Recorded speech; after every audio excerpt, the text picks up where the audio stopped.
So why do you think this is important to be here today in Paris Square? It's important for the international community to give support to the peace movement in Israel because it's, if I got things right, diminishing. And is this your first week here, or have you been here before? I have been here for quite some time. 3 months in Bethlehem and 2 weeks here in Jerusalem. And so what are people's reactions normally within Israel when you talk about ending the occupation? I haven't had that much experience of it, but the little I've had, it's most people are very skeptical and confrontational about it. And why do you think that is? That's a good question. I think maybe up till 10, 20 years ago, maybe people could say that they didn't know so much. Okay.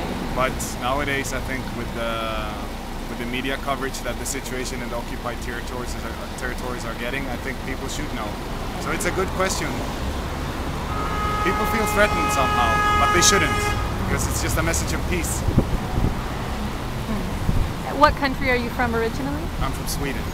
And is there a Women in Black chapter there as well? There is, in Stockholm, yes. And do they do a vigil every Friday as well? Yes, they do. And what is the reaction in Sweden? More ignorance and more ignorance, I'd say. People don't know so much about the situation here, but it's getting better. That's good. Do you think the support has grown since Gaza? Definitely, since Gaza, a lot of things has shifted, at least in Sweden. So more media coverage and more people are getting aware about the situation.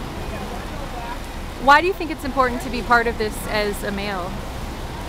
Oh, that's a good question. But I think any peace initiative is important to support. I don't think it's especially because I'm a male. So why do you think it's important to be here in Paris Square every Friday with your message? Well, basically to remind everybody that there's still an occupation.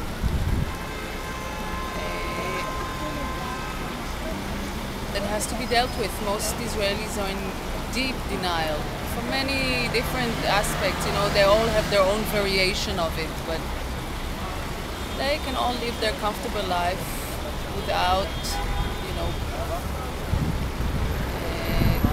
taking any mind to what the Palestinians are going through. And the Palestinians don't help, you know, so it makes it hard for me to remind people that the Palestinians are just human beings and you have to treat them as such. But most Israelis are very comfortable forgetting that the Palestinians exist. This is a reminder, really. Also, it's to show that there is no unity. You know, unity is considered a really big issue and very important. Obviously, I don't agree with that. What are people's reactions generally when you're standing here? Well, Jerusalem is very right-wing. You know, it's religious and right-wing. And it depends. If it's been a quiet week, it'll be more quiet. Anyway, if anything happened politically rough at last week, then we'll get more remarks.